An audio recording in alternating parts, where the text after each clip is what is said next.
Hello. I like to say happy Homebrew Wednesday, but it's actually Thursday now, so happy late Homebrew Wednesday. And cheers. And this is the reason why it's late. I didn't want to do one yesterday because I was having a day off the beer while I waited for this, which is the what's it called? Ruby.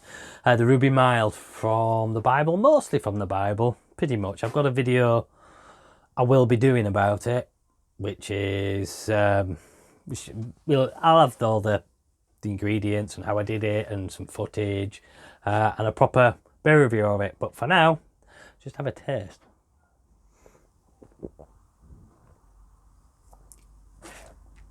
Oh, it's nice. It's very nice.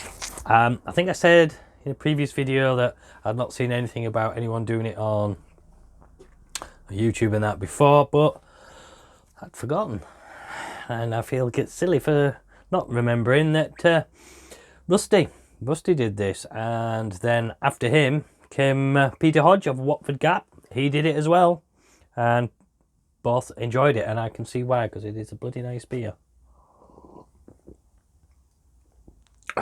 Yeah, so that's 4.6% mild on the, what was the Bojo juice, the pale ale. That's that kicked on Monday, I think, on Monday or Tuesday, so that's no more. So we have maybe half a keg of the Whitby Abbey Trappist, 6.2% on, and a keg to fill shortly with the cherry chocolate stout. That's pretty much a few more days. It's got I did the cherries a couple of days ago, put them in, pureed them, put them in, and today I put in the tincture of cacao nibs, rye whiskey, and I had some oak chips in there as well, and that tincture's now gone in today, and that temperature's coming down to 14, where it'll sit for 3 days before then cold crashing. Well, I say cold crashing, I'll be bringing it into the shed and leaving it overnight, let it get down and leave it there. Excuse me, it's got well carbonated this, so I'll leave it there, yeah, for a couple of days before that gets kegged. Just prepped already for tomorrow's brew day. That will be the spring ale. It's similar to the spring ale from the Bible. Yeah, there's the usual. It's 4 kilos of Maris I'm using. It's supposed to be pale ale. I'm using Maris. 500 grams of Munich. And then it's Galaxy and White Eye. But I'm not using White Eye because I haven't got any. But I have got lots of Idaho 7. So I'm going Galaxy and Idaho 7. And yeast-wise, I'm using the Kiwi Try again. I'll be using the Kiwi Pale Ale from Cross Maloof. Now, they came by yeast from Cross Maloof. I think I ordered them on Friday evening. Saturday morning about 6 o'clock, I got an email to say that it was shipped. I mean, 6 o'clock in the morning, that's a bit keen. I'm assuming that was just when they printed the invoice off and I got the message from that. But still, they were busy at 6 in the morning, and it came Monday morning. So I got Crystal Weissen, Kentucky, which I'm going to be doing, yeah, Commons Kolsch Cream Ale. I'll probably do a Kolsch or a Cream Ale, Trappist, so I will be doing either a double or a triple with that, probably a double. Midland, that should be handy.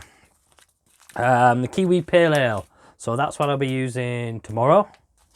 So suitable to brew pale ales with a good hop profile. So yeah, that's going in tomorrow's brew, and then the beer, which is Scottish and Irish ale yeast. So I might make an 80 shillings with that one. Or the stout. Choices. I love choices. So they'll be getting used, and I'll be top cropping them and saving them to use in the future. Looking forward to that. Did a top crop this week of the West Yorkshire ale yeast off, was this before I cold crashed it, and wow, it had a thick krausen like that, solid thick krausen of yeast after it had finished, even before I started the cold crash. So I scooped some of that out, put it on greaseproof paper, between 2 sheets of greaseproof paper, thinned it out.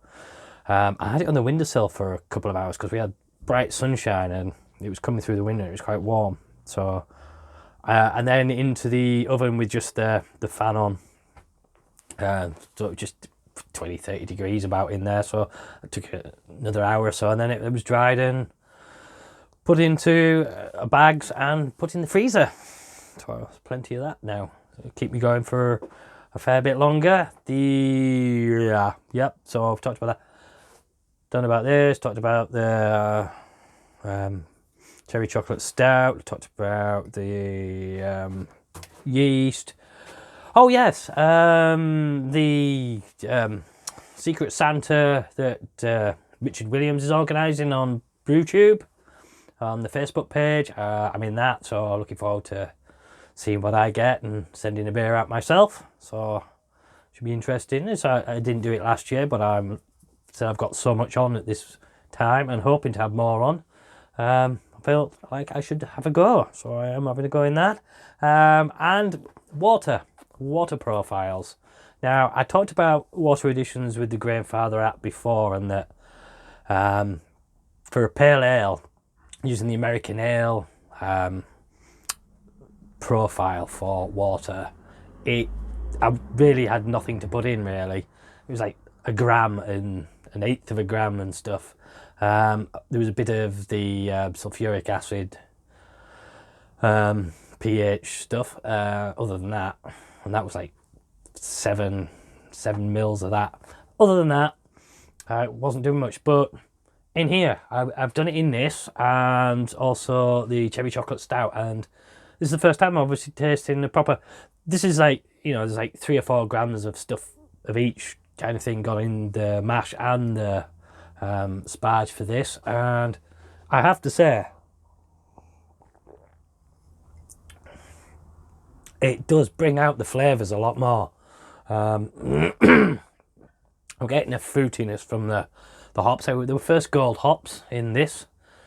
I think it's meant to be Stravinsky Goldings, I think, and first gold. A bit of both went into this, so I have to say that yeah, the water profiling is really good for these, and it was also needed a fair bit for the cherry chocolate stout, so I'll be interested to see how that's turned out flavour wise and water wise.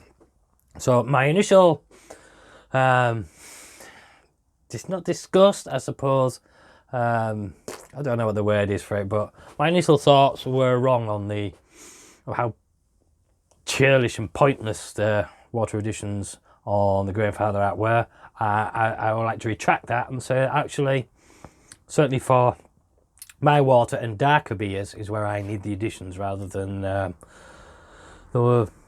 soft, because I have quite soft water, really soft water, in fact.